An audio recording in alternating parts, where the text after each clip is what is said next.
Hello,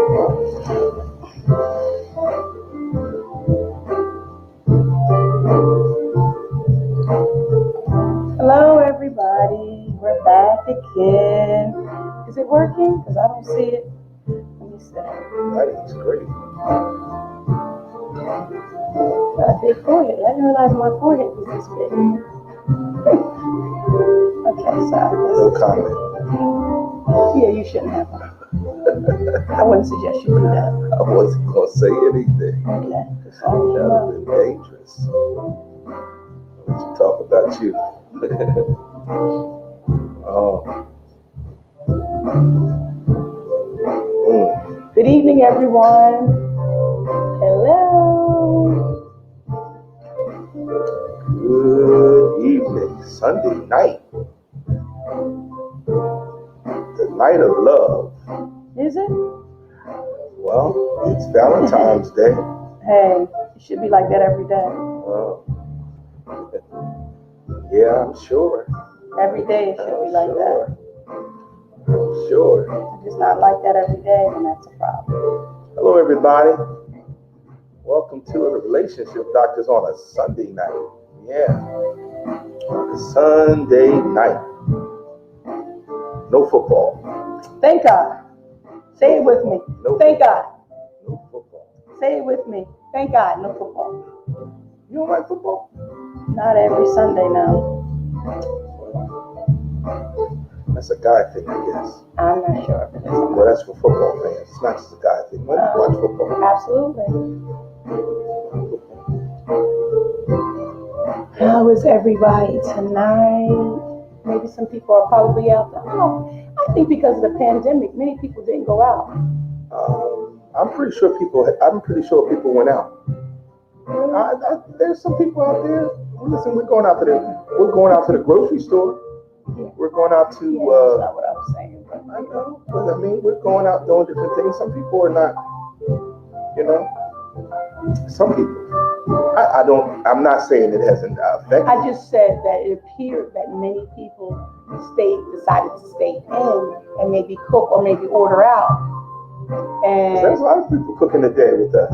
Yeah. Not with us, but some people were cooking with us. They just weren't cooking the same thing. Yeah, absolutely. Absolutely. Begin to share the video. Yeah. It's going to be a wonderful evening. Yeah. Life is precious. Every moment is precious. Well, what did Dr. Mike say? I've been quoting that stuff because it's been good to me. I love it. Treat every moment like it owes you something. I love that. Treat every moment like it owes you something. That means you're not wasting time. Begin to share the video. I'm going to share the video. Did you taste the Marcella? See what it tastes like? No. Why? Is it tasting bad? I didn't taste it. I'm going to eat it though. Oh, really? It's kind of late, don't you think, to be eating? Okay. Yeah. I wonder why I'm eating it. You see why I'm having these challenges over here? Hello, how are you? You got to go into the attachment that I sent you, the link. You got to go into the link that I sent you. I sent you a link, Roderick. Yes. Have a fun night. It's going to be fun. It's exciting. Yeah. I was talking about love songs earlier. Was that? Oh, yeah. You were talking about. What was your favorite love song? I said love movie, actually. Well, we're going to wait until we get. I don't remember. We have to wait a few minutes to really get into that. I understand. But you can talk about. I was just. But you can talk about what you were saying is your. Was it the song? Yeah, I think Tamika said songs. She asked what the love language was. I don't know where that question came from. Was she testing me or something? Maybe.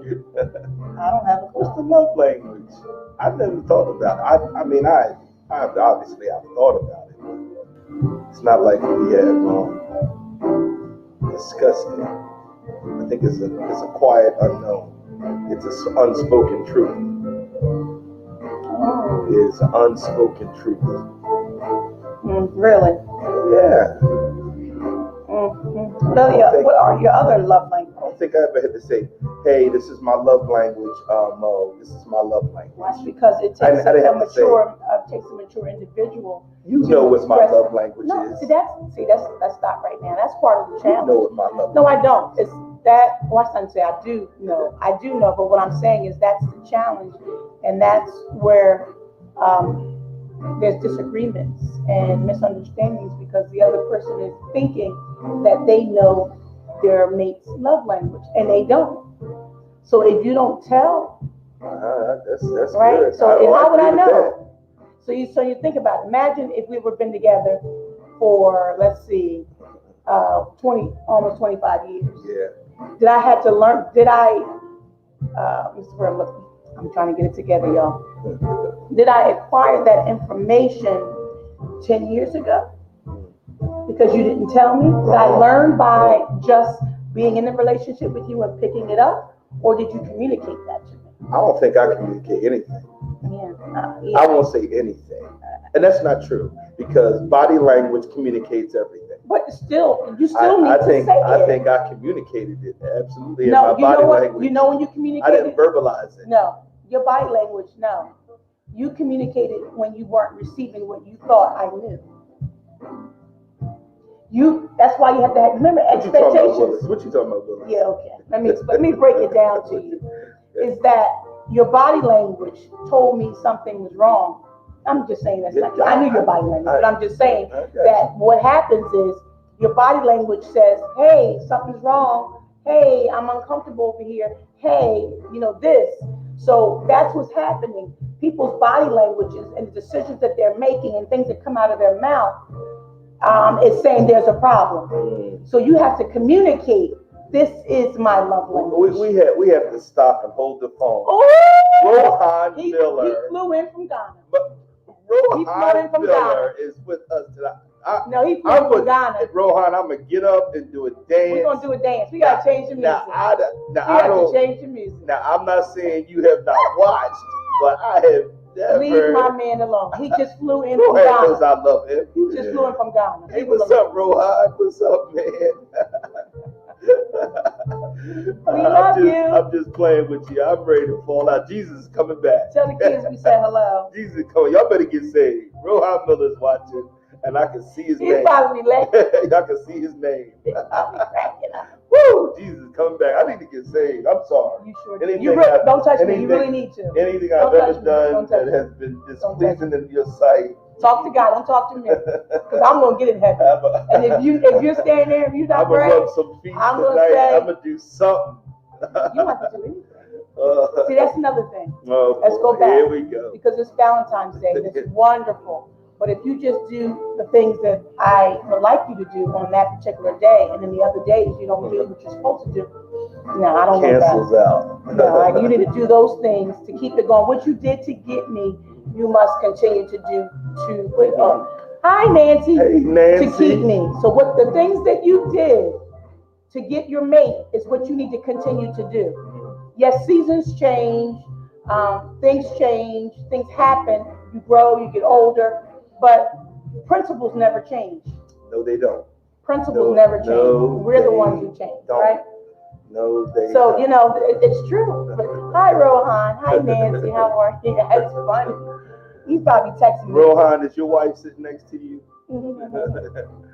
Tell her we said hello. How's the baby? Send me some new pictures of the baby. I know he is just growing like a weed. Send us some pictures, man. This corona stuff, we ain't see nothing, man. We just on lockdown. So send us some pictures, man. We want to see the baby. You want to see the baby? Want to see the baby. Want to see the baby? And now you want to see the baby. Yeah. He's so funny. He wants to be an empty nester. And I'm like, no, bring more babies in. Let's bring some more babies in. It's our time. No, we've had our time. So we didn't have to wait till the kids leave to have our time. You're trying to go back. I'm not going back. What do you mean going back? What are you going back to? What did you do? Don't get us started. Private chat. Somebody said a private chat. Oh, that's probably him. I can't read it. Let me see. He is hilarious. Oh, that's Roger. Hello. How are you? Let me make sure I hit that. So, because you think about it. You just made 3 or 4 statements that we had to go back because what's your love language? What should the love language be? Everyone's love language is different. Tamika started that mess. Oh, now it's a mess? Well, I was just let's get it straight. Tamika threw me a curveball. No, it's not. You know love. We've talked the 5 love languages for years. Yes, but I was just responding to her. Okay, so respond to that. What if you don't know? Remember we talked about last night on the clubhouse. What if you don't know your mate's love language? What do you do? What do you do? What do you do? You ask. Okay. So because remember earlier, just a few minutes ago, probably about 2 minutes ago. Don't you think that love language is communicated, in your physical body? No. It can be, but you have to be picking it up in the spirit. That's true. You can't say, "Oh, because you're acting this way is because that's a good assignment. I guess does it depend on how long you've been together? Of course not. Love languages should start from the beginning. No, I'm just saying, does it fit as far as you knowing what the love language but that's is? What I was just saying about 2 minutes ago. That most people have to wait 20 years to figure out the love languages. You just share with them from the beginning. We won't have to wait. I like my mother. I'm trying to tell you that.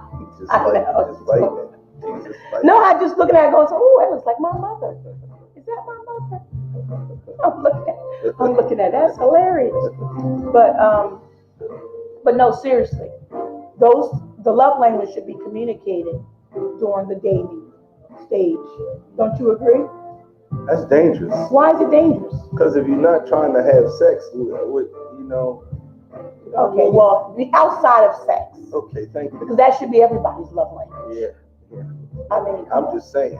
But I know what you're saying, but that goes without saying. I'm talking about other things. Okay. Those are things that we know that should be automatic. There's no negotiation there. There's no compromise there. All right, okay. Even if your legs are broken, your arms broken, it's still no compromise. You can make it work somehow, right? You can make it work somehow. So it's got about one more minute before we bring our guest on. So tonight we're talking about obviously love languages. It appears. Do you know your mate's love language? If you don't, have you asked them? I know I got the love language wrong in the beginning, the must-haves. Remember I had 1 and 2 backwards? Yes, yeah, We're going to tell our love story before we bring everyone else in. I think it's funny and it's a good love story. What do you think? I want to hear your version of I want to hear your version. I want to hear your version. Let me share. I think it is funny.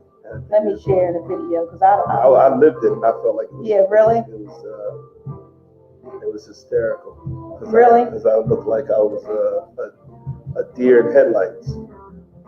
Like somebody was taking me down to the pit somewhere. Really? Why are you gonna say the pit? What are you trying to say? No, I'm just saying. I was just. Yeah, you need to fix that. I was a little nervous. Yeah. Okay. You are hilarious. I was a little nervous. You should have been.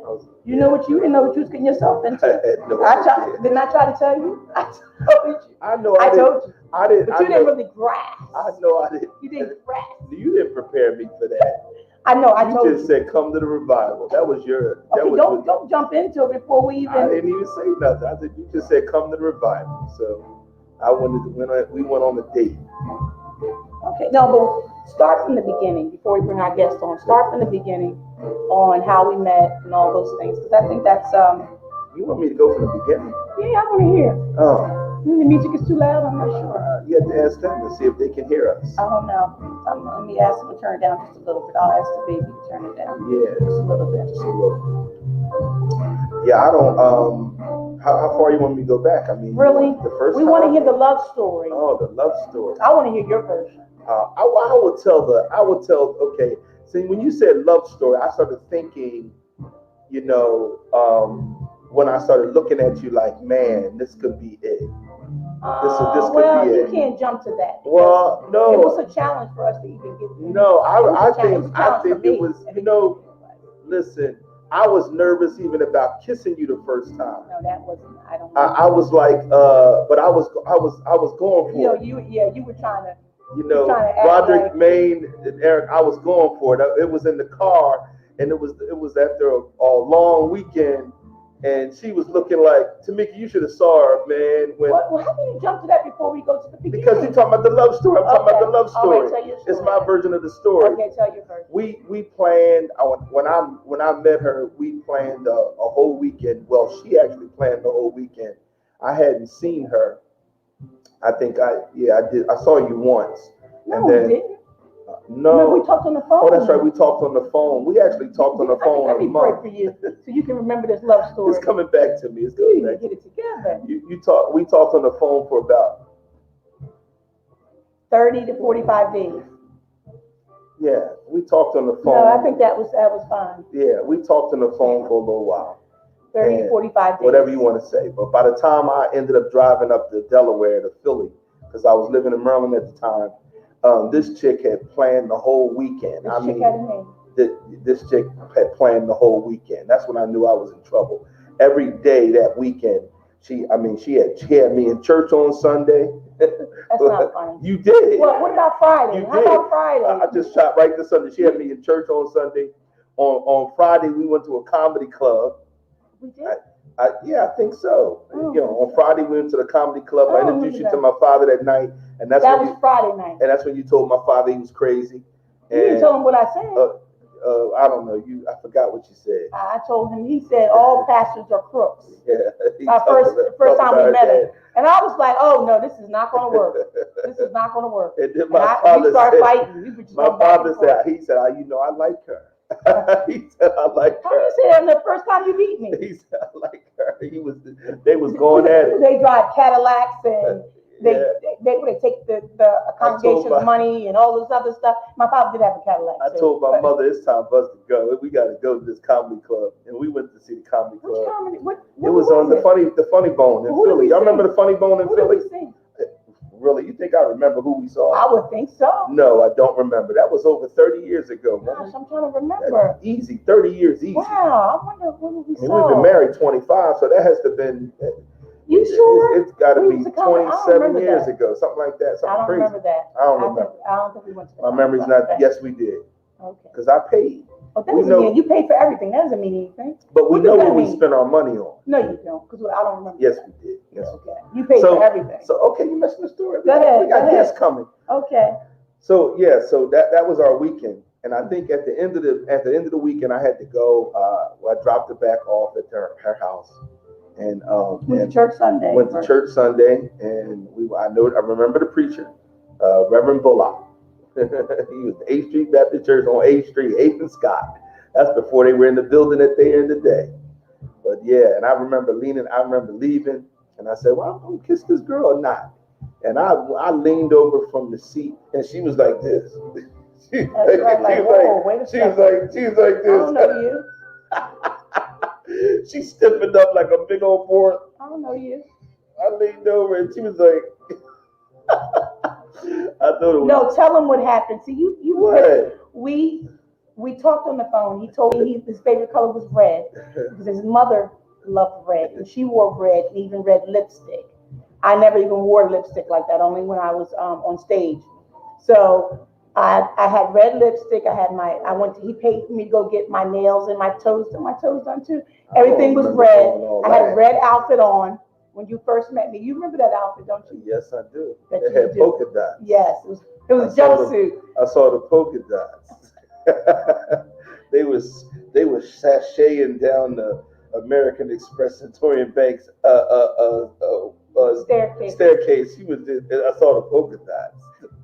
The polka dots was the polka dots. And anyway, so on that Saturday, I brought him to my house and my family, and he met him. My father actually already knew him. He used to work for my father years ago before my father talked about him during dinner time, once in a while. But my parents had said that he would be perfect for me. But although I had no clue about any of this that they had planned. And so he came that Friday and he met everybody. We went out there to your parents to visit your family that Friday night. That Saturday morning, he came back and picked me up. He took me to get my nails done because he liked red. Remember, he liked red. So we get into, first, let's go back. Friday when he showed up, he came in sweats, a baseball hat, and a sweatshirt, and some high top sneakers. Yes. I said, this is not going to work. On Friday night. No, it's Friday during the day I was working. That's right. And I said, this is not going to work. First of all, I said I wasn't dressing up for her. Yeah, because he was already on the list because he told me he was 5'12" or something. I said 5'11". He lied about that. Let's tell you, he lied about how tall he was. 2 inches is not a lie. No, that was more than 2 inches. 2 inches is not a lie. It is a lie. 2 inches is not a lie. It was a lie to me. I didn't think so. Nah, yeah, okay, you lied. It's a fabrication. So when I saw him, I was like, this is not going to work, but let's go out. He said, I'll take you shopping. Hey, maybe it'll work. Let's go shopping on my lunch hour. So he took me shopping at the mall, bought me a couple items, and then he dropped me back off at work. I bought you 2 dresses. On that Friday? I remember a purse. I thought I took you to Macy's and bought you 2 dresses. You probably did. I think I did that on the weekend. Oh, it doesn't matter. You always bought me stuff. I was showing up. Yeah, he was. So, but I didn't mind because that's what I expected. So that Saturday we went to the nail salon, and I was already like, this is not going to work. My parents were asking me how things go. I was like, he's short. It's not going to work, Dad. I don't know why you would happen. Tell him about the first part. The first part is kind of about this other part. I had finished this relationship with this guy. We were supposed to get married, and I had broke up with him. And then after I cried for 2 weeks, then I got up and got myself together. And then I went and asked my father, where's that number of the guy you talked about that worked for you? He was a nice guy, perfect, nice guy. My father couldn't find a number. So I just forgot about it. 6 months later, my father comes running like it was a fire. I have it. I'm like, have what? He said, I found it. He found his phone number. The Holy Grail. The phone number after 6 months later. And I called him from my job and asked him some qualifying questions, which he answered. I know you don't want to tell them about the qualifying questions. This is supposed to be a short version. Okay, we got guests. Okay, short version. So I asked him some qualifications, what's your 6 months, 10 months goals, things like that, your 10-year goals, how much money you make, things like that. And then we get to the salon, and he's going to pay for my nails. And I told everybody that I met this nice guy, and I'm bringing them to the salon. We get to the salon, I'm at the table getting my nails done. He sits down in the chair, and he misses the chair. Everybody in the salon is just looking. They think, oh, he's a nice guy. I'm cracking up. I'm the only one laughing. I'm like, I can't believe he did this. But I was like, hey, I don't like him anyway. She laughed. I was laughing. I looked at him and said, they kept doing my nails. I looked at him as he walked across the floor. The chair and him running. I said, this girl laughed at me. Everybody was cracking up. I was like, I wasn't that embarrassed. I was like, it's all right. I guess he was used to falling. I missed the chair. I was like, okay. That chair slid out from under. No, you missed the chair. It didn't slide. You missed the chair. It had rollers on it. Yeah. It rolled right from under me. I thought I was in it. Yeah, he I thought he was not in it. I was on the ground. So I said, this is not going to work. And she laughed with all the women. No, women didn't laugh. They didn't laugh. I was the only one laughing. Because I thought it was like, I don't like him anyway. So, and then. Yeah, that's not true. No, you were a nice guy on the phone. I really liked you on the phone. I fell in love with him on the phone. Yeah. So then, speed it up. That Sunday we went to church. And then that's when he tried to kiss me, and I thought he lost his mind because I didn't know you. You just don't do that. He did it right in front of my house. Really? Yes, you don't just go in front of the pastor's house and try to lean over and kiss the. I was leaving. I figured my parents' window was right there in the front. I figured I could leave one on you. Yeah, okay. You no. It wasn't no tongue, no. No, that was not no tongue. It was a little peck. It wasn't no tongue. It'd be different. I try to stick my tongue down your mouth, and I just met you. Really? You'd be like, oh, what is he doing? No, I didn't go that far. I just a little friendly kiss on the lips, saying see you later. Yeah. So the next weekend he came back up. I planned another weekend for us. He had to meet my grandparents, so I had to bring in get approval from my grandparents, and everybody liked him. Took him to my girlfriends. Everybody, I couldn't find out one person did not like him. She took me on a world tour. I was in torment because I was like, he's not for me. And I'm telling you, I took him to everyone. I took him to see my grandparents, meet my grandparents in New Jersey. Took him to a revival. I didn't know what was going to happen at the revival, but when you're dealing with Holiness Church. So he went. Like it. We were sitting next to each other, and I thought he went to the restroom. Well, I turned around. I felt like I was by myself. I don't even remember you sitting there. Well, I thought he went to the restroom, which I guess he did. And when he came back, he was in a white sheet. I was like, oh, my Lord, they got him. Oh, man. So let me tell this part. Yeah, you tell me. They did the altar call, y'all, and the Pentecostals came and got me I called them aggressive Pentecostals. Those tongue talking. I didn't know nothing about speaking in tongues. Them aggressive Pentecostals came back when they did them altar calls. They were scared. And if you look like you look like you needed Jesus, they say, "Have you been baptized?" I was like, "No." They was like, "You going down tonight?" I was like, next thing you know, I was in the sheet. They laid hands on him. Next thing you know, I was in the sheet. They took me up to the altar. They prayed for me. No, they prayed. They laid hands on me. Like 2 or 3 of them. I was like, "Oh God, what am I gonna do now?" God, they laid hands on me. Something must have came out. Oh, it was just, man. It was signs everywhere. I could not just shake it. I asked everybody. I don't even know if I told my parents that I got baptized. That was my first baptism. I had never been baptized, but I got baptized on a date at a revival when I met her. That was something. That was crazy, but it was. And then after that, I talked to my grandmother and I asked her, and she just pulled me to the side. She did one of those old-fashioned pull, like they're gonna pinch you type, and slap you. She pulled me and said, "Listen here." And I was like, "Grandma, he is short. I can't do it. I just can't." She said, "Look at me and look at your grandfather." And she did like this. And I said, "What am I gonna do?" I had no choice. Hey, to Lou, give in. What's up, Lou? I had to give in. Oh man. I can't tell you what I can tell you what my grandmother said. She said, "Look at me and look at your grandfather. And your grandfather's heavy in the pockets, and so is he." She said, "It's the one." I was like, "Grandma." She said, "Did you hear what I said?" I said, "Yes, Grandma." So that's how I know. Oh man, so great. Okay, we're gonna bring our guests in. Yeah. Let's see what they have to say. They're probably saying they got some long stories. Okay, why am I doing this? Okay. All right. I add everybody in. Here we go. Hi, everybody. What's up, family? Hey. How y'all doing? Happy Love Day. Thank you. Happy B-Day. We are excited to hear your stories. We're looking for the best or the funniest story. We have a wonderful gift for you. We love to hear how people met and how they came to this covenant loving relationship that sometimes is like this and like that, and then it goes like this again, and then you're like, woo! So we're excited, and our guests. Welcome everyone to the Relationship Doctors. Welcome YouTube. Welcome Periscope. Welcome Facebook family. Say hey to the Robinsons, to the Daniels, and Roderick. I don't know what your last name is. Wait a minute. Let me make sure I say it correctly. Anderson, right? Anderson, yeah. The Andersons. So we're gonna see, because I want to hear. I don't think I've heard any of their stories. Maybe I've heard bits and pieces. I see Robinson already going like this, with his shaking his head. So we're in for a treat.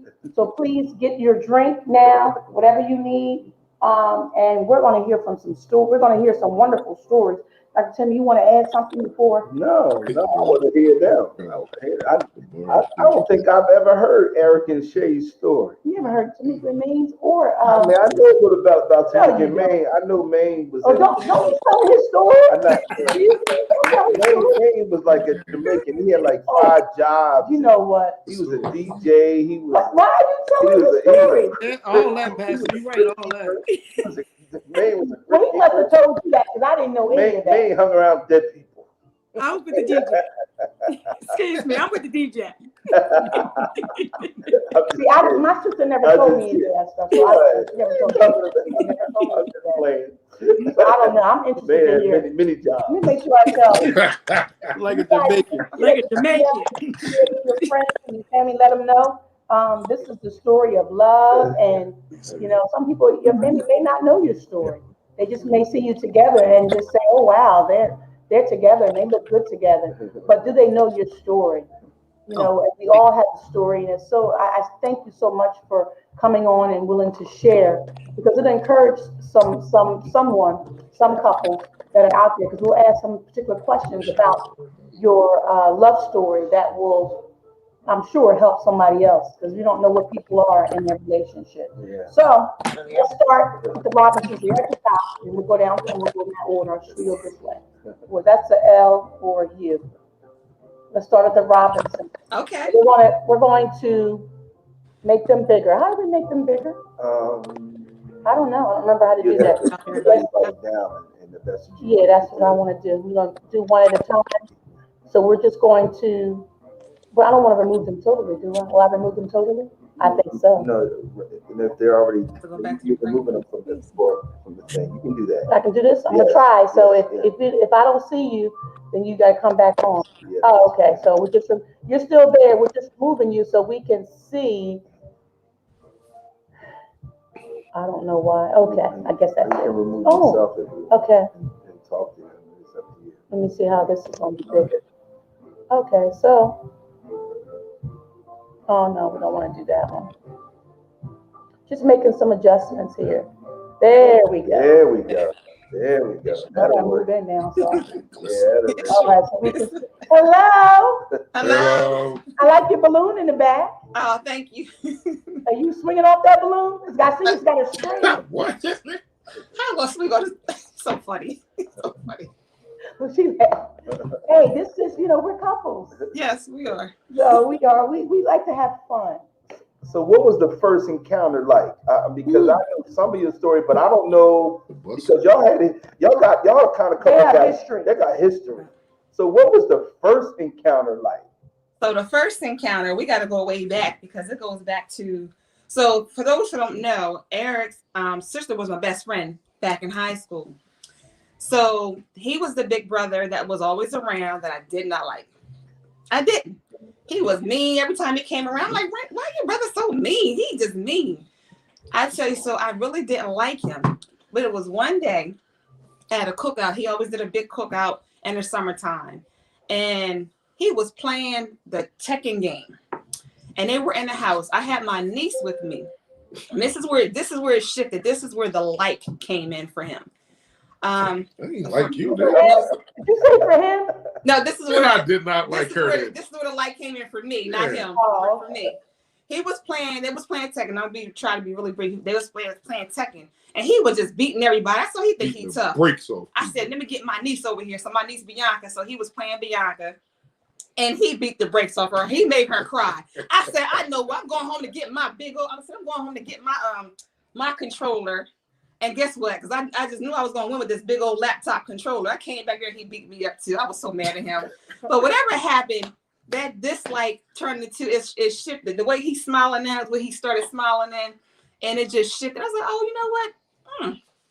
He all right. So that started a little liking for me, but never, didn't think we would ever move forward to anything. Now, I think for his part, around that same time, his little joke was to his sister was the girl with the skinny little legs. With the girl, because she mentioned to him like, oh, I think my friend like you. And he was like, who, the girl with the skinny little legs? So that was the running joke. However, somehow we ended up going on our first date. And I remember this, our first date back in 1997 to our proposal in 2013 matches up, and I try to blend that together. So what he did from that date to that date was amazing. So we went on our first date. We went to go see a crazy movie called Devil's Advocate. She's skipping a funny part too. Okay. So after I beat everybody, because we were playing a PlayStation 2 like video game tournament for money. We were playing Tekken. Mm-hmm. She's such a competitive sore loser. She showed up at my house like a couple days later with the joystick for a rematch. I'm like, you're not going. Like, she literally could not take defeat and literally came and knocked on my door like, hey man, we gonna play again. And had Kiana and I'm like, yo, you just lost. It ain't that deep. Like, she literally came, and of course I beat the brakes off of her again. Anyway, but go ahead, keep telling your story. Crazy. So you showed up with the joystick ready to go again. Yo, she literally came to my house with Kiana in her right hand and a joystick in her left hand, talking about we gonna do this again. I'm like, what is wrong with you? Like, no, I'm not playing you. Like, and she literally wouldn't leave until I played her again. And it was just funny to me because the more we played, the more she lost, the more frustrated she got. But she never won, by the way, anyway. But and the more I started to like him, which is weird. Oh, But wow. so our first date, we went to, was it Bryn Mawr? What was it called? we went to the Granite Run Mall. The Granite movie Run theater up Mall. there. We went to Granite Run, our first date, and you'll like this lady, because we went out to eat to at Friendlies. Friendlies. We Oh. went to Friendlies and Balling on a budget. Balling on. we went to Friendlies, and then we went to go see Devil's Advocate. Lord Jesus. Talk about a scary movie, at that time it was a little deep. So fast forward, that was 1997. We dated very briefly. We ended up having skipped the part where we was. Oh yeah, so that particular night, that was our first date. We drove home, and it was just so deep that we talked until the sun came up. Wow. Like the conversation was just so rich, like the connection was just so amazing. Like who would have thought that? First of all, my best friend's brother, but again, he wasn't the brother that I saw all the time. I don't think if I saw him every day that I could have dated him. Wow. So again, he was older. When he came around again, I told you I could not stand him. He gets on my nerves. I know, I'm sorry. Okay, I let that go. But moving forward, we talked till the sun came up, which was beautiful. Wow. And we dated. It was a short period. However, we had to break apart because we ended up having a real deep conversation because of the lifestyle that he was in. And he was in a lifestyle, and he shared some things of how deep it really was. And I realized, and he realized, I'm glad he let me know and exposed that to me because that really would have put me and my daughter in danger. So I respect him as a man because he let me go in that moment by sharing that with me. You fell apart. I fell apart. Why you trying to be hard? You fell apart. It was painful. LadyMo, she fell apart. When I basically broke up with her because I was running the streets and the things I was doing to me put her and Kiana at risk. I didn't want them around this, so I'm like, basically, we can't be together. And of course, she ain't trying to hear it. Like, oh, that ain't a good enough reason. I can deal with it. Bop, bop, bop. And I'm like, listen, no is no. Like, what part of the game? No, I was in agreement. Eventually. I was in agreement because eventually. I had family in that life, so I understood that was dangerous. But it was painful because it was amazing how we connected in such a short time, and then had to kind of depart so quickly. So moving forward. Oh goodness, let's just move forward. I don't want to talk about the whole part where he got stabbed. We broke up. He ends up getting locked up. He tells me in that time, pretty much the kind of I was going to visit. Pretty much told me to kind of stay away. No, I'm going to do this time. I don't want to drag. So you didn't let go. You went to visit him. Say it again. You didn't let go. You went to visit him. I did go. Yeah, that was because it was still my friend. But before all that happened, I got into a bad incident, and I got near fatally wounded. Yeah. And I think we realized how deep the connection was then because people were actually at the hospital, kind of like almost fighting, betting on how soon I would die, basically. Mm-hmm. And she was one of the only people besides my immediate family that came to the hospital and prayed for me.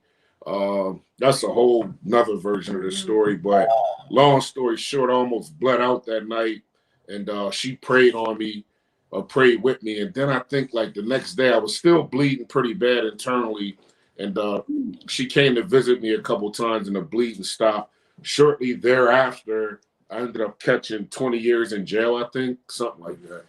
Yeah, so day after we prayed, me and his sister had to go clean out his car. So we had to scrub out blood, but that's a whole other thing. But that was another deeply rooted connection that we had. Wow. So again, he goes on to do his time, pretty much, says, you don't have to do this time with me. So life goes on for me and I move forward. Y'all know that. So that part of my story, I shift, I move forward. I meet my late husband who passed away. My late husband, of course, passed away. I meet my late husband. I go on. Prior to me getting married, I went to go visit who? I went to go visit Eric to let him know, hey, just letting him know I'm getting married. so because I wanted to share that with him. And he pretty much told me. It's a Lifetime movie, ain't it? He pretty much told me, at that, don't get married. I said, are you kidding me? He told me, don't get married. I said, are you kidding me? Wow. First of all, we had some years apart. And he told me not to get married. But anyway, that didn't happen. I went on and got married, lived a happy life. Yeah, it didn't happen. Lived a happy life. So now let me break it down because I know we got other guests on here. So here's the other short version. When we finally reconnect. So for those who don't know, I was married, widowed, and engaged within 11 months. My late husband passed away in January. God was healing my heart at the same time while he had already brought Eric back into my life for a number of different things. While that was moving forward, it was just interesting because I told him, I remember sharing with him how could I be in love with two people at that moment? Like I was literally in love with two people. I was hurting for my late husband, but then God was healing my heart to be able to move forward with the man, with my first love. Yeah. So which was really amazing. Yeah. So God gave me the opportunity to bring that whole relationship full circle. Wow. When that happened, when it came time for him to propose to me, this is what he did. So remember the connection from the first date to the proposal. I didn't realize what he was doing. Now he actually went to my parents first. I'm 30-something years old. He still goes to my mother and my pop to ask for my hand in marriage, which was really me. He took his sister and went to talk to them to ask for my hand in marriage, which was really beautiful. Prior to that, he dated my children, all three of them. He dated them, took them out, and I knew it was good because my son, who would not return to any man, like really, they all accepted him. So I knew God was just flowing in that area. It was just such a deep connection. So we went out. He took me to Friendly's and we went to go see another weird movie. I forgot what we went to go see, but it was another weird movie. But at Friendly's, this man literally took his time to honor, I might cry. He took time to honor the legacy of my first husband because he was at the funeral. When he was at the funeral, he heard like all the good things that was spoken about him and him as a man and as a father. And he spoke, I can't remember exactly what he said, but I remember him speaking to the legacy of his fatherhood and the man that he was and how he wanted to honor God, first of all, but he was honoring him in that process by, kind of letting me have a little more closure in that process. Wow. So it was amazing. I wish I had a camera. I wish I had like really known at that moment that we could have had that on video, but it was beautiful. It was just beautiful. It was really wow. So that was the connection from our first date to me living the life, our separating, living the life, and us coming back together and him reenacting our first date. Wow. That was amazing. So I thought that was so beautiful for him to do that. Oh, absolutely. That's the short version. What? So on the first date, the 1997. Trying to get with the 97 stuff. I want to know, did he get the kiss? Did he get the? Yes, sir. Yes, sir. Yes, sir. We wouldn't have made it to the second day years later. Yes, sir. So it was only a peck on the cheek, though. It was just a peck on the cheek. Well, he was honorable then, and he was even honorable even in our engagement, like withholding, like we didn't, go forward or anything. So it was just beautiful. It was a beautiful experience. I don't know, maybe that's not the right word. We withheld. We didn't. That's beautiful. We honored God in that process. I'll say that. That's what, well, Zia is watching, and Zia is she? Hey, Mr. Eric. Hey, Mom. Oh, is she? She said it like she's crying. She said, "Oh, I'm crying." Oh. So Zia loves you, as you well know. Wow, that's good. We love her. We love her, boy. That's great. Oh, I like that. So let me ask you this. Yes. What do you say to the people that are still waiting for their first love? Because a lot of people, they moved on in life, but they still have that first love. And maybe the first love is not married. What would you say to them on how to go back, or being like you guys were friends? Some people are friends, but are afraid to take that step to say, hey, I want to be more than friends. Well, the interesting thing, we didn't force it. It just But go ahead, let him speak. He sees it differently than me. Go ahead, answer that question, please. I think for me in the process, I learned two things. The first thing is God's timing is always perfect. We always think that all this time passes, but literally reconnecting the second time, it was like a quickening to me. Like it seemed like we never had been apart. It was just a quickening. So again, God's timing is perfect. And then some years ago, without even realizing, God was ministering to me about the eternal relationship of marriage. I heard a pastor in Chester preach one time. I visited a church before I joined Heaven's Gate. And the message that day was, don't miss the mark or don't miss the bus. Yeah. And like the reality is a lot of times God will bring opportunities back into our lives, and we're so stuck on what we want, what we desire, what we've made a list about, that the reality is Shay completes me and I complete her. If I went with a list of what I wanted in a woman, I would have missed the woman that I needed and settled for the woman I wanted. Wow. Wow. That is so powerful. Man, I tell you, I am so tempted. That's good. Say that again, because some men need to hear that. Say that again, and some women. Say that again. Basically, you know how everybody is always make a list and pray for it. And I think making lists it has its point. But the reality is you could be so focused on making a list, you can miss the mark of what God needs you to have in your life. And what I need in my life is Shay, and not the list of the perfect woman I created. There are things that I never would have put on a list that Shay has added to my life that I didn't even know I needed, because she completes me. So like me, I would say to someone, don't be so focused on what you believe isn't true, and ask God if it is true. Like the reality is I just knew. Like the reality is I knew when I was with the kids. Yeah. I knew that I needed to honor her.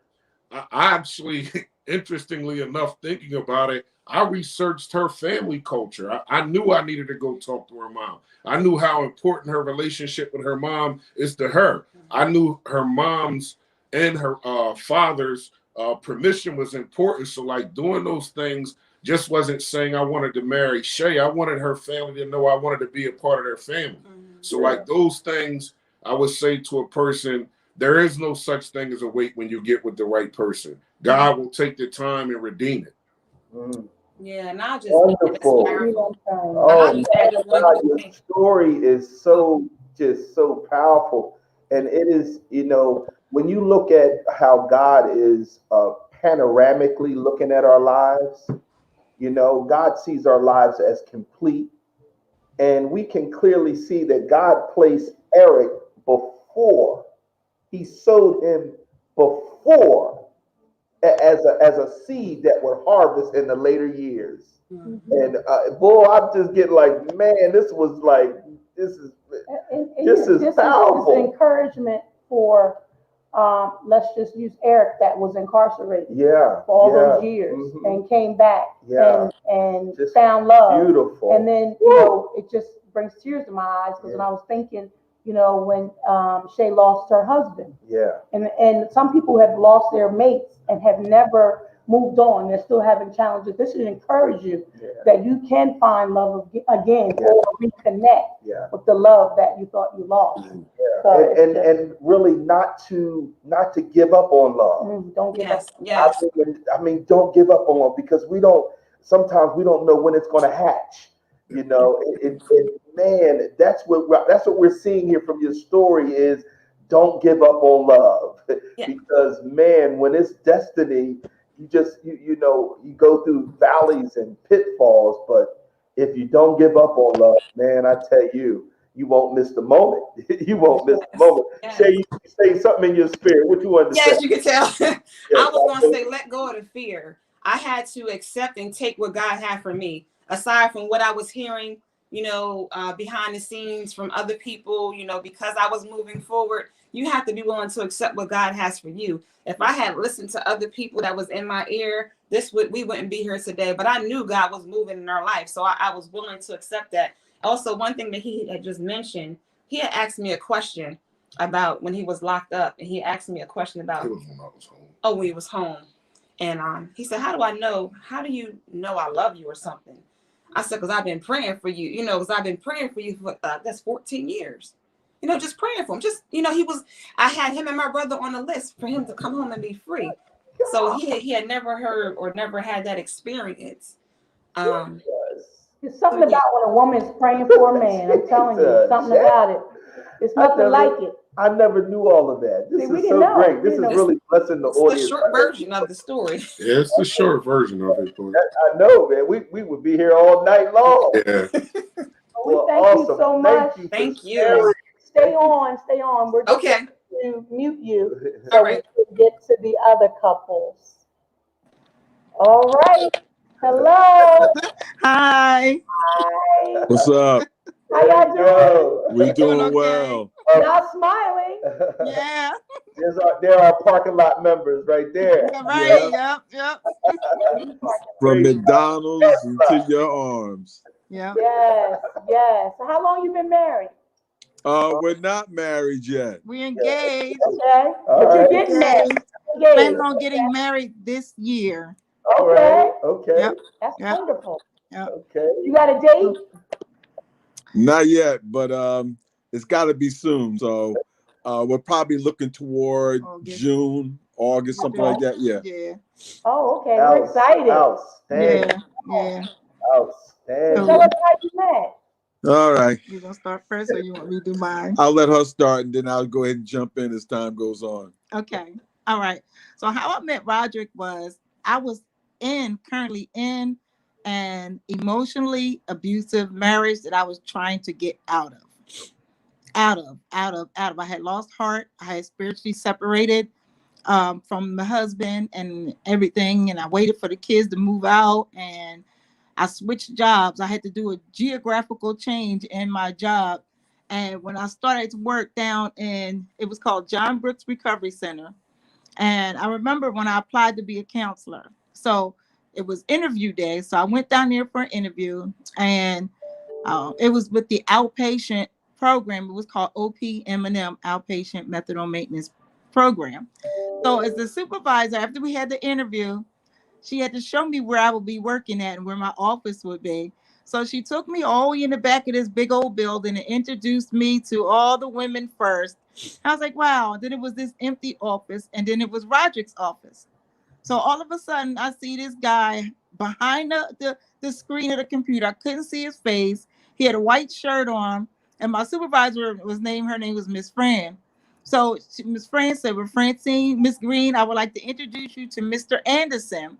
And then when he started to talk, when he came from behind the computer, the first thing I saw was this birthmark on his cheek, and I said, that is so cute.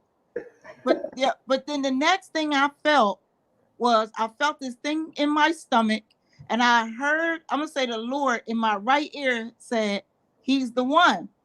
When that happened, I got so nervous that I couldn't respond, and I was so confused in what the Lord meant that he was the one. I didn't know if he wanted me to pray for him. I didn't even know, I'm thinking that, Lord, what did you want me to do with him? Why is he the one? And so I just say, you know what, let me not even think no more about it. So next thing you know, I'm in the office next to him, and everybody else was on the job. They were acting funny towards me because I had another coworker who went down there to work before me, and she put out this bad rumor about me, only to find out because she was jealous and everything. But I had looked up to her, and so him and another female, they were the only two who didn't really act funny towards me. So I said, okay, I'm going to focus on the people that got my best interest at heart, not the people who weren't. And I didn't have no idea me and him was going to get together, none at all. And he wouldn't even come into my office. He would come to the door, like all for I stayed away from him. Yeah, he stayed away from me. I stayed away from him because this was 15 years ago. And though my baby is fine now, she was 10 times finer then. I mean, 10 times finer then.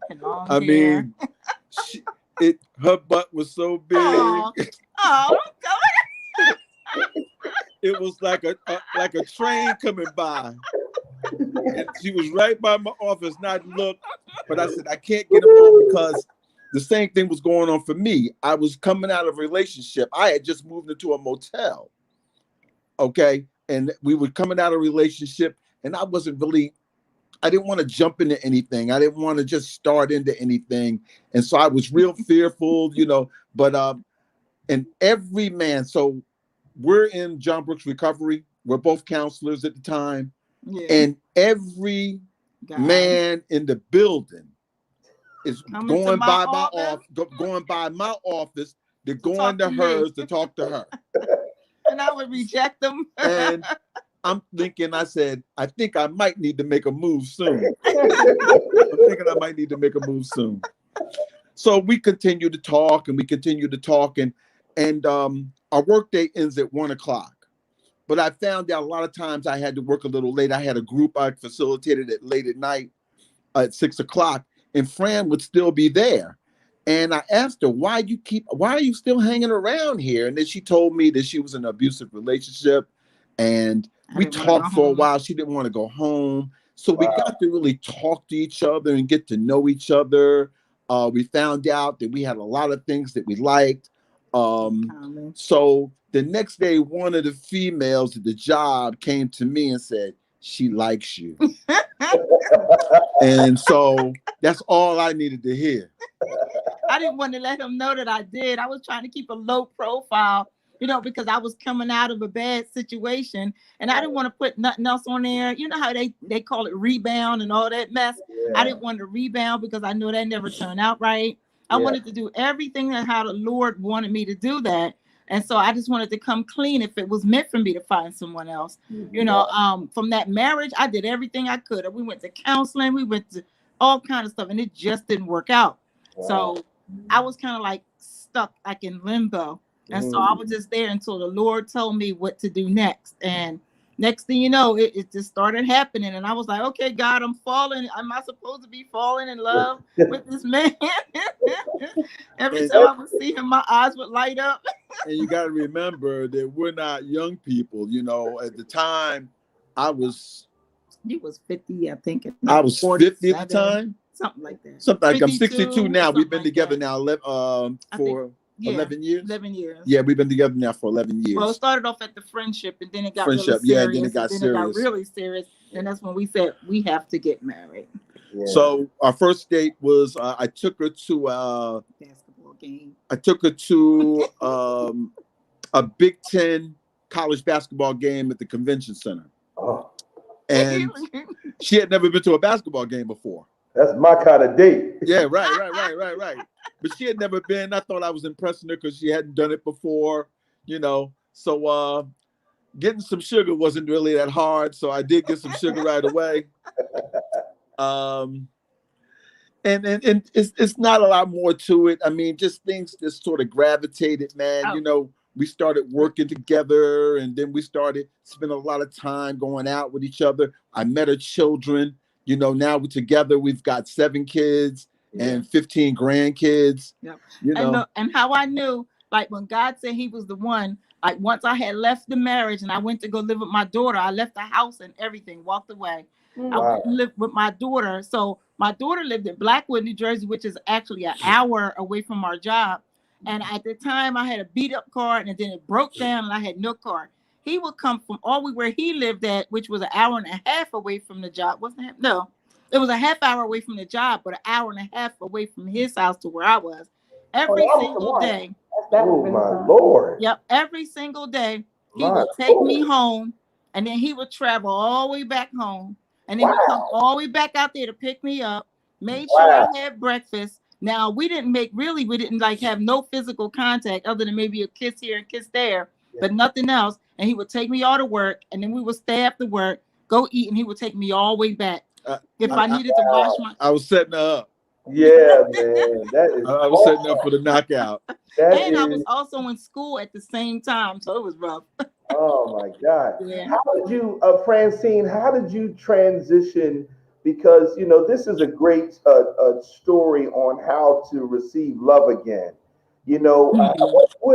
What was it like, embracing this? I know it was scary. Yeah. Because of what you went through. And then now the Lord brings this man. How was that? Speak to that a little bit on how you got the courage to trust what the Lord was doing. Because a lot of times some people blow it and make that and miss that moment, as Eric was talking about earlier. You know, some people miss that moment, and so speak to us about that briefly. All right. So to honestly, at one time I had gave up on marriage because I was very upset because that was my second marriage that didn't work out. I just picked the wrong people. They didn't like my children, and then that's how it became emotionally and often sometimes verbally abusive. That he didn't like my children, but he wanted me to like his. So after all that I broke up, I had stopped believing in marriage, and in my heart I was just heartbroken. But I know that I needed help, and I told myself that I was at that young age that I can't close myself off to whatever person that might come my way, because just because my marriage wasn't right, that doesn't mean that the whole world stops. Wow. It doesn't mean that I can't find love. I made myself have that hope, but I knew that I needed to be healed first before I can accept that type of love back into my life. And then at the time, I really seen what God was doing at that time, just as far as like what my needs. And he placed Roderick in my life to fulfill those needs because I had no one else. My daughter wouldn't even help me, but yet she allowed me to live at her house. She had a pretty big house, but she wouldn't help me with transportation or anything. But Roderick was the only person who stepped up to the plate and was willing to help me in my real time of need. And I had to open up because, I had to humble myself and say, like, okay, God, I'm going to accept this help, but I'm going to still be obedient to you, and it was kind of hard because, I was at that point where, Wow. I stopped believing. Yeah. I had to do a lot of praying. I had to do a lot of praying on that. That is powerful. God is good. My Yeah. God, man, this is And that is Yeah. so encouraging for those that are in those kind of relationships. Mm-hmm. You can get the power to leave. Yeah. You've done all that you can. Right. Yes. Done the counseling and you tried to do everything in your power with God help to make it work. That you still you need to leave. Yeah. And we don't believe in divorce, but some situations, that you need to is better for your mindset, for your mental growth. Yeah. And it's just so I commend you for that. Oh, I did a lot of studying with the Lord's word before I left because I usually don't like to tell this part, but at one time when I was in that marriage, it was so abusive. I drove like about an hour out to go to this hospital in Rancocas Valley, and it was for psychiatric issues, right? And so I went there. I was in tears, and I was pleading with the lady if I could stay because at that time I wanted to do self-harm and I wanted to harm him. So I said, I got to do something. And when I went to the Lord's word and I opened up his word, and it was a little caption that said, sometimes being a coward is not being a coward, and that it's okay to run. And I took that and I ran. And that's when I went down and I ran. And then when I ran, I stayed there for 2 weeks. And that's when God really showed me how this man was treating me. Like he didn't care anything. Yep. Wow. So that's when the Lord, after I went back home, after that, the Lord said, well, like, go. Arguments and all that all the time. I said, I can't be in jail, so I had to go. And that's the one thing we don't do. I mean, my relationship before, they just love to argue all the time, man. And I'm just not an arguer, man. Me either. I don't like that. And that's what really made us really jig together, man. That, we're going to have disagreements and that's going to be okay, but we're not going to get into the point where we start, spewing hateful things at each other. And, it's not like that, man. We've been through too much. Mm-hmm. She's been through 2 marriages. I've been through 2 marriages. I think that's why we're both so gun shy on getting married again. Right. You know what I mean? Because we both, I've spent all my adult life married. You know what I mean? So that's why we've been gun shy with that. But not now. I don't want to lose something this good in my life, man. Yeah, we really are good with each other because I never forget how he allowed me to heal that and just to continue to talk about the hurt and the pain that I had inside. And that's when he showed up as a friend, that I really needed to be comforted at that time. And he would just sit there and would just listen. And then afterwards, he would try to give me good advice, but not all the time. And that's when I needed that. Like I didn't need someone to fix it for me because I knew God had me. But, as a human, I had to get that stuff out of me, and he put Roderick there to be the great listener for me. Wow. He allowed me to heal. Yeah, that is so sweet. And perfect love does cast out fear. Yeah. You know, and I think you guys have a perfect love, and it has removed all fear from making that step. And it's a beautiful thing. Oh my God. I appreciate all of you so sharing your stories with us. It is We appreciate you too. Both of you. Good stuff. I know the people that are watching are like, wow, we can make this thing happen. Yes. Yeah, and this marriages, we have to fight for our marriages. It's not always rosy, but we have to fight to keep. They right now they're talking about in D.C. You got to fight to keep democracy. If you keep the republic, if you can keep it. Yes. And we have to fight to keep this because this is sacred. This is sacred. It honors God. And when we do it right, people get blessed by our story. Yes. So appreciate you both from sharing. Yes. Thank you. Yes. Roger had to do a bathroom break. Story. Yes, thank you. Yeah. He had to go use the bathroom break. Well, I hope I didn't take it.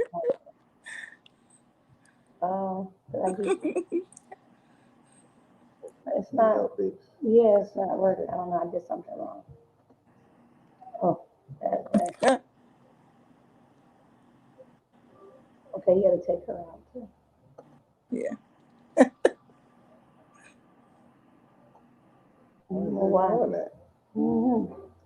Okay, so. Yeah. All right. There it is. Hello. Oh, Hey, pastors. what's going on? Evening. There's the happy couple. Day. So Yeah. How many years has it been now? it'll be 20 this year. Wow, 20 years. It'll be 20. Wow, I didn't know that either. I'm really behind. I don't know what's going on.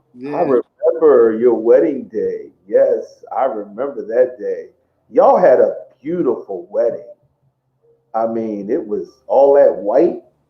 It was all white. Yes. Sorry, what happened? Are we back? Can you hear us? Was it white? Can they hear us?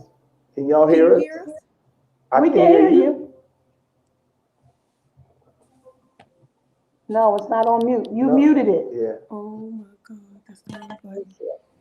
There. I was gonna remove them. Yeah. Okay, there it goes. Okay. Yeah. We're back. Okay. You're back. Okay. All right. Yeah. So 20 years. So 20 years. Yes. 20 years. Yes, I was saying it was all white. It was so beautiful. The wedding was all. I don't remember it being It was all white, right, man? Yeah. I remember her dress. That's what It was all white. Because the dress took up the whole room, Pastor. We couldn't see nothing else. Doves and all. I remember that. When she came down the aisle, she covered the whole aisle. We couldn't even see the floor. No. Oh, wow. You Turn crazy? your volume up a little bit, man. The volume. 20 years. Yeah, pick it up. Let's see. Turn the volume up a little bit because I can't hear. 20 years. How about there? Can you hear now? Yeah, we can hear. We just wanted it a little louder. Yeah. Let's see. Okay. Talk. So tell us how this started. Yeah. How did this Daniel family start? Oh man. I mean, we not gonna have like the Saturday night story like Elder and Shay. They should be on CNN, the live story, because YouTube Live. I just want to be in the Eric story. and Shay. I just want to be in the story with Eric, be one of his homeboys in the car or something when he's doing something. I mean, that's an exciting story. Yes. No, but our story started, man. Oh my goodness. Everybody says I was street walking, but Yes. we'll explain that a little bit. I met my wife on the street. That's how I picked up off the street, man. She was walking down the street. Literally. But I say that, and then people start laughing, but it's a running joke for us. But what actually happened was I was going to play, it was a Saturday morning. Tamika had moved to Baltimore on a Friday night, late. They didn't even unpack the house. It was like boxes everywhere. I was going to play basketball that Saturday morning with my buddies, and I'm riding down the street, and I see her and her sister, Yolanda, walking from the Giant. And we caught eyes, and I knew every girl in the neighborhood. I knew everybody in the neighborhood. Everybody knew me. So when I seen them walking, I was like, who is that? I rode past, and of course I'm down the street passing like this, music blasting, riding down the street. I said, wait a minute, turn the radio down. And you know, I'm looking, trying to figure out. And I'm like, should I wave or not? Elon's like, I don't know. What is he? What does he look like? And I just started waving. Elon was like, okay, is he black? Is he white? My sister. I said, listen, I don't know. I just need to make sure he got some thug in him because I need a little bit of thug. So we're going to have to check this out. Well, I kept going. Because I was late for basketball. I said, I'll meet my boys up here. They wonder where I'm at. So I get to the light over there, what was that, about maybe 3 or 4 blocks away. And I'm sitting at the light. I said, she was cute. I said, let me go back. I'm only going to be a second. I hit a U-turn, went back, and I pulled up. And I said, how you doing? And she said, how you doing? I said, I'm all right. I said, come here, let me talk to you for a minute. She said, you come over here. Yeah, we don't do that. I said, I got to hurry up and leave. I said, just come here for a second. She's like, oh, Lord. So her and Shamika, her daughter, was staying. Her daughter's only, what, 2.5 years old? Mm-hmm. Her daughter was standing there, and Yolanda was standing there. So she walked over. Mm-hmm. And so we got to talking and everything. And the whole time I'm talking to her, Shamika is at my door jammed like this. Because she wasn't tall enough to look over top of the window. So she's pulling herself up, looking at me in my face. And I'm talking to Tamika, and I'm looking at her. I said, is this your daughter? And she was like, yeah, that's my daughter. I said, oh, okay. I said, is your big sister gonna be mad at me because she looking at me kind of mean over there? Because you know Yolanda had that mug straight like who is this dude? And she said, that's my younger sister, first of all. I said, no, she all right. I said, okay. She told her daughter to go over to Yolanda while she talked to me. Shamika was like, no. That's not happening. I don't leave my mom. And she said, go over there with Yolanda. She pulled on and said, go over there with Yolanda. Shamika started screaming. We are a package. I mean, to the highest. I said, she can stay there. She can stay right there because the neighbors was. No, my daughter knew. We did not. She was with me all the time, and she already knew. So, let me feel this out. We exchanged numbers. And I said, well, what you doing tonight? And she said, well, I'm not doing anything tonight. We just supposed to unpack. I said, well, we should do something tonight. I said, I'll call you. She said, okay. I went to play basketball, told my buddies about it, met this fine girl. And all my buddies was like, who are you talking about, man? Because they lived in that neighborhood. They was like, man, we don't know no slim chick that's brown skin in that neighborhood. I don't know who you was talking to. I said, well, she fine. I said, y'all. And she got a sister. Yes. I said, oh, yeah. I said, she got a sister, too. It's like, oh, yeah, we're going to meet the sister. So sure enough, that night, I called her and I said, you want to go to movies. The first movie we went to go see was Boomerang.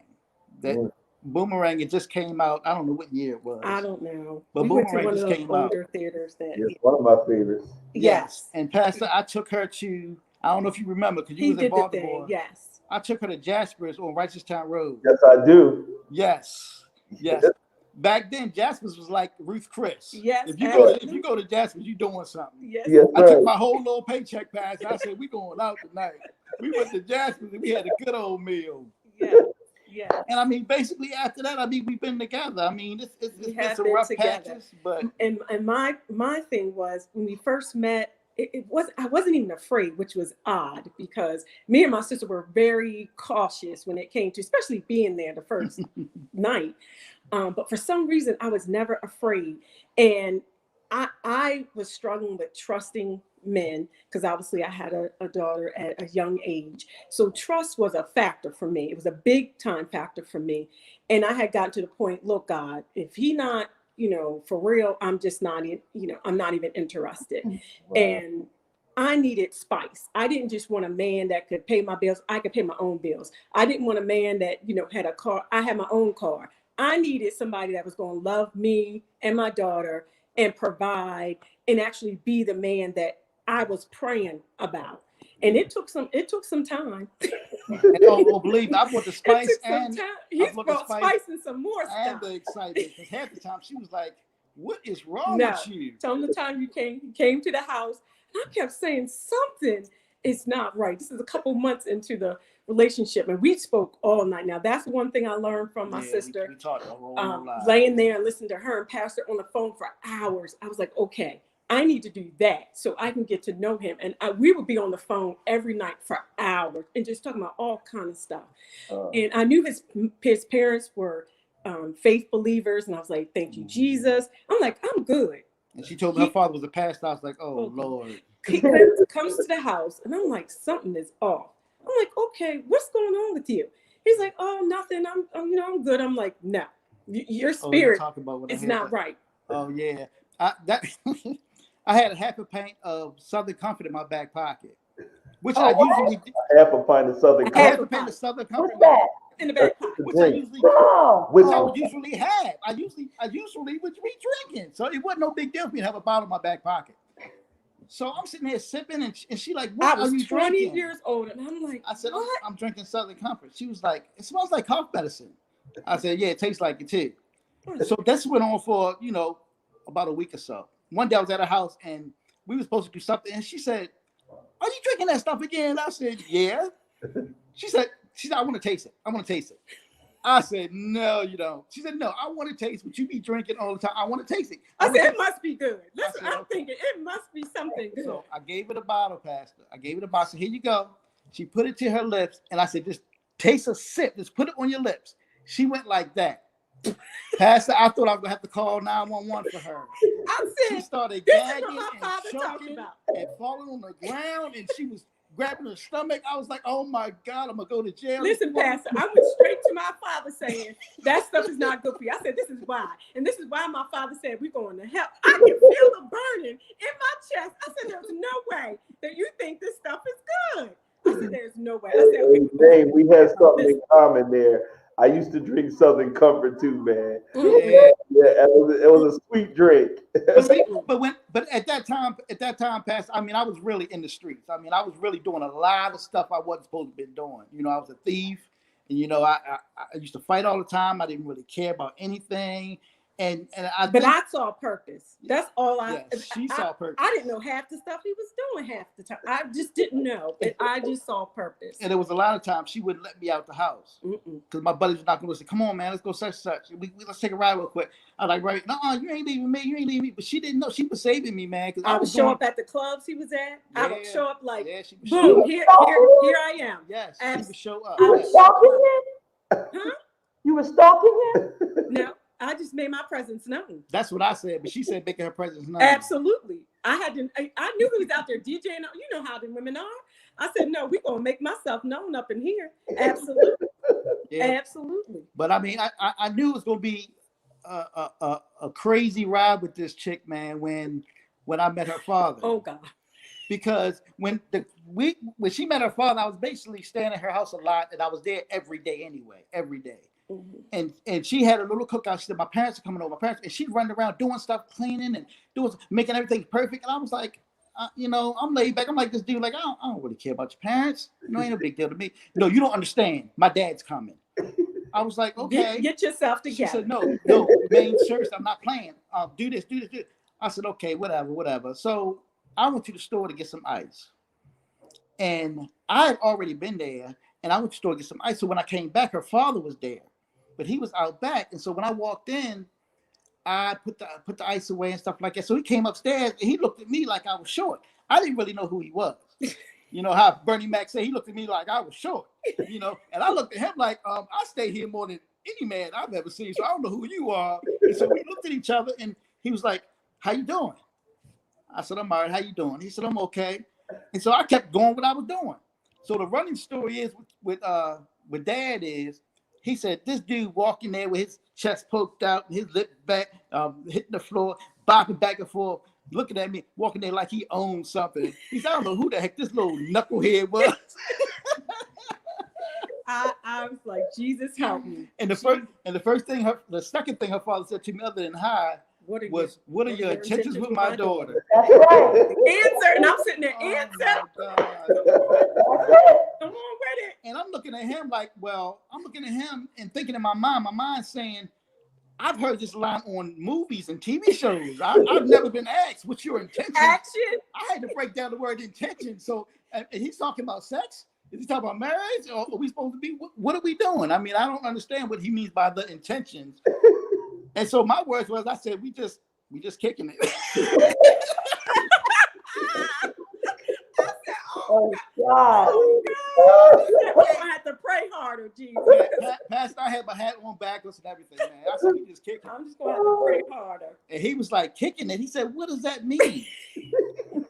I said, we just dating. I mean, we go out, we have fun. Mm-hmm. And he was like, are are you planning on going back to school and getting your a higher education? What kind of education are you working? We were at a cookout, and my father just went straight in. I said, oh no. I said, yeah, it's the first time I met him. I said, no. I said, no, I'm high school, man. I said, I'm not going to college. So what are you planning on doing with your life if you're not going to college? I said, well, and now I'm getting offended. I'm like, look, man, you ain't my dad, so I don't know why you're calling me like this, bro. I just met you, and I just met your daughter about maybe 4 months. Wow. Mm-hmm. But I mean, I said, man, I'm a hands-on type of dude, man. I said, I work with my hands. I said, you know, I listen and I do the work. I said, I've been doing that all my life. I said, that's how I roll. I said, I'm not going back to school. I don't like school. Wow. Then you talked about your parents and Yeah, well, yeah, he asked about my Yes. parents, what my father did and all that stuff. And I Yes. told him, he said, you go to church? I said, I did go to church. do you know God was the next? Yeah, do I know God is my Savior? I told him I was. Mhm. I told him I was. But I mean, the way I was living, you wouldn't think so. But I knew God and I was saved, but I wasn't in church. I was not in church. And we had got to actually to the point, well, we broke up for a while, like 3 or 4 months or something. Mhm. But we had got to the point where she was going to church. She had went to my church, pastor. Holland, come on now. Tell it. I didn't go to the church no more. Right? My mother went there, my whole family went there, but I wasn't going to church. She had got to the point where she was going to my church, right? And she would be like, honey, are you going to church with me? No, I'm not going. Go ahead. She's like, really? I said, yeah, really. So she out. I'm gone. She left. I said, okay. So then it got to the point where I was like, well, okay, I'm gonna go to church with her. We walked in the church. Now, usually I'm walking in church, I sit in the back. I talk to my little buddies. Hey, what's up, man? How you doing? Blah, blah, blah. We walk in the church. Everybody know Tamika. Like, hey, Tamika, how you doing? Hey, Sister Tamika, how you doing? How you doing, Sister Tamika? I said, how you know her? How you know her? And then girl walking up to me, my cousin Cynthia, she was like, hey, Tamika, how you been, girl? She said, hey, man. I said, how you know Tamika? She was like, we know Tamika. She said she's on the praise team. I said, you on the praise team? This girl went through the whole church, but she knew everybody. She knew everybody. And then she walked into the front and she told me, we sitting in the 4th or 5th row. No, we not. I don't sit here. I sit back there. I don't sit. We got a She made your church her church. She made your church her church. She took over my church, man. And everybody, look, more people knew her than knew me. I was like, oh my God. I knew how to get him there, and I was praying because his mom, his aunts, everybody. But Wow. I knew. Oh man, You were outnumbered. That is so funny. Everybody in church. boy, Pastor, I love this woman, man. She's my next breath. Oh, And I needed her. I didn't know that I needed her at the time. And back then, when I was like, you know, this little punk on the streets, I didn't know that this woman was going to change my life. And Wow. believe me, without her, I don't even think I would be where I am right now. And that's the honest Wow. Wow. I feel the same way. I feel he saved love for me. Y'all are truly a team, that is wonderful. and it's so evident. Woo! That is so. That is just. That is just, It hasn't been a smooth ride now. I'm not going to say that it's been smooth because I mean, insecurities was a factor for both of us. Insecurities and having confidence and building that confidence in each other so that we can make a stronger relationship and a team and not just, you know, I'm for myself, because a lot of relationships, people, they're in it for themselves. And you have to remember, this is a team effort. It's no more we, it is I, it is us together. And we started building that thing up, and just being in ministry together, it's nothing like it. And now, when this man read the word, when he teaches the word, y'all, that's a whole nother story. Now, that's my love language right there. He teaches the word of God. Yeah. And she had and by her having a daughter too, that was another whole thing for me, because I never had any kids until I got married to this woman, and the only kids I had is with her. Yeah. So her having Shamika at 2.5 years old, you know, I became a father and didn't know I was becoming a father. Wow. You know, I had to step into in other words, it's like your wife being pregnant and having a baby. You can see the baby growing in her, and after a while she births it out, and you guys can nurture that baby and raise that baby together. But it wasn't like that with me. I had missed the first 2-3 years of this child's life, so I jumped into being a father, even though we were just dating. But it turned out that I was going to be her father, and so I had to move into something that I'd never been in before. So I had to take baby steps and listen to how she handled with Shamika. And actually, we went to Shamika with two different sides. You know, I went to Shamika like she went to her as a mother, like saying, okay, this is what you're doing, this is what you have to do, this is what you have to do. And I went to her to the fact, like, you know, if you do this, this is going to happen. Or, you know, your mother's been through this, that's why she explained to you like this. So she kind of respected me in a different way. Just she respected Tamika. Yeah. And we raised her together. And I mean, and that helped me grow. That humbled me, man. When I see myself raising, you know, a child that I called my daughter, even before we got married, I called her my daughter and she was calling me dad. That made me back up and think like, okay, the stuff that I'm doing is you know, it's not right. And she can see this because she wasn't no dumb child by a long shot. She was really smart and she was above her years because she's hung around with her mother and her aunt Yolanda for years. So even as far as them having conversations, Shamika be sitting right there. And I wasn't raised like that. I'd be like, why is your daughter sitting here? She has to leave the room. Oh, she knows. She sits here. No, she got to leave the room. But seeing that in the position I was in the position that actually God was preparing me for, that I didn't know I was going to be in, which was marriage and having kids and having this child whose father wasn't there for her all the time for me to be there. I had to shift gears and act a certain way. So that humbled me a whole lot. It humbled me a whole lot. So that's why I said meeting was a great thing. It was a wonderful. I mean, they say, you know, a man that finds a wife finds a good thing. I found a great thing. Yeah.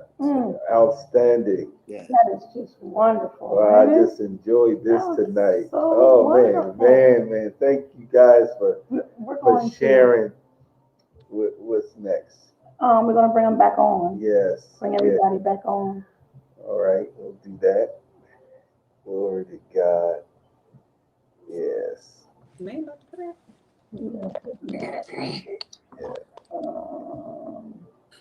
Is that how you want it? Yes, Okay. you can do it that way. Well, this has been so great. It's hard to choose, don't you think? I think it's hard to choose. I can't. What are you doing? I'm trying to unmute their mic. Oh, it's you talking about for the prize. yeah. You just want to mute that one. That's I like a black Mercedes. I like the color black. Oh, that's not the prize. Oh, I'm sorry. Let me be quiet. And you have to unmute your mic. I think we're trying to do it, but I think it's you. Okay. There we go. You're Okay. good. Thank you. Yeah. Oh, there it is. Yeah. We're just so thankful that you thought enough to share your story, because people, and you can go back and watch the video and see the comments that people are making. Yes, Yeah. about your relationship. And it's so important. I think it even encouraged me and us tonight. God, just listening. Just listening. It's ministering to our hearts. I'm just listening to some of your stories. It's just wow, things I didn't even know. And the Holy Spirit was telling me that this is what the society needs: is we need examples of couples who are willing to share their story, the bad, the good, the uncertainty, the disappointments. And I thank you for your transparency and just your willingness to share. We share all the time, but it's wonderful to hear somebody else share, and they're still in it.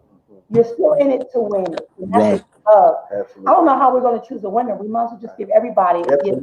I don't think I can do it. I can't do it. I like one depart this way. So it's hard to choose, but I think they all need to get it. Absolutely.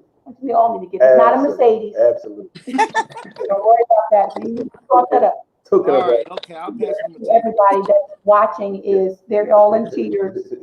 But we encourage you to step out of your comfort zone and begin to help us on the relationship doctors. Yeah. When we have events or when we have someone who needs prayer, man or woman, that if we contact you to help us, because people generally, couples are hurting. People aren't making it. Yeah. Like Roger was talking about arguing. Some people argue all day, every day. That's just a part of their life. Just like what Elder Shay and Minister Eric was talking about, and how they found love again, and through just even the challenges through life, that they allowed the Holy Spirit to lead them, into their union. And as Minister Daniels were talking about, on how, in spite of what it looked like, that he didn't know God, And he had, what's that drink called? I never knew you drank that. I never seen you I drink never that. talked about that. That was something private? No. You never had that in the house? I'm still devastated. I still don't know the right name. It's a whiskey. Yeah, it's something. Yes. Well, I never seen it, but just, when she said she knew that was the one. So she had to place herself in the environment, so that he could see God through her. That's really what he saw. He saw God in her. Yeah. So these stories were just, I mean, they were just. And Francine, thank you so much for sharing about, that intimate part about, the abuse, verbal or physical, because a lot of women and men are dealing with that right now. And I know a lot that we have taken people to a shelter and how, counsel people who are in that situation and give them the courage to leave and to move on and to love again. So thank you. There was one synergy before we closed. There was one synergy that all the women were talking about prayer. That they all was praying. I mean, just remarkable. I'm telling you, when a woman prays, it's all over. Yeah, we in trouble. When they start praying, we in trouble. We just in trouble. We better get ourselves together. This was so nice. Yeah, so you'll get your, if you can, inbox me or email me or text me your address so we can get the gift to you, because we're virtual now, so I won't see you at church. So, we see you online. So please, please, please, it's not going to be nothing huge, but it's going to be a token of our love, our appreciation. Yes, our appreciation, and you coming and sharing your story. And we pray God continue to bless your union. We pray that that you will continue to honor and love and continue to support one another and continue to build up your team. Yeah. Your team. That we're a team and we do everything together. And in spite of the things that happen, that we can make it. If you have my phone number, I have your phone number. We can always get the help that we need. We can always get the answer. The answer we know is in the Bible, but sometimes you need someone. The answer's right here. Yes, sometimes we need to hear from someone who has the answer, which is in the Bible. We need to hear it that way. So we thank you all so much for tuning in, and we love you all. If you have Love y'all too. Love you. Thank you. Enjoy your day off tomorrow. If you have a day off, I know I do. No, you don't. Here we go. There we go. There she goes. She's at it again. Well, thank y'all so much. Have a good evening. Thank you. You too. Love y'all too. All right, love you. Thank you. Give me some sleep. Okay, it's not removing. Okay, one more time. Oh, right. Wasn't that? Oh my gosh. I couldn't choose. I couldn't choose. No, that was too hard to choose. The stories were wonderful. The stories were so powerful. I just couldn't choose. It was just too hard. Yeah. So we're going to send them all a gift. Good night so much. Thank you, Nancy, for tuning in. We are praying for you. Tell your husband I said hello so much. Thank you guys so much for tuning in. We try to keep it in an hour. It was an hour and 32 minutes. So now Dr. Timmons, he made some, what's it called? Chicken marsala. Chicken marsala and some jasmine rice and some broccoli. And I made fettuccine Alfredo with some red lobster biscuits. I need a salad. And sure. And what else do we make? Crab cakes. I'm sorry, I had one of the crab cakes. They were delicious. The crab cakes were delicious. Oh my God. Delicious.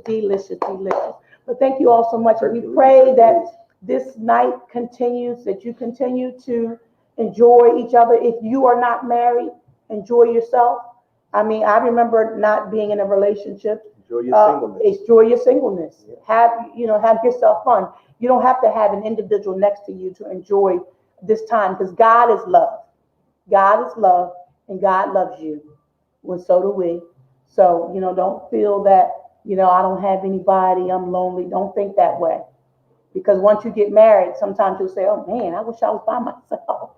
Just to have that private time. So we love you guys so much, and thank you for tuning in to the Relationship Doctors with Tim and Monique.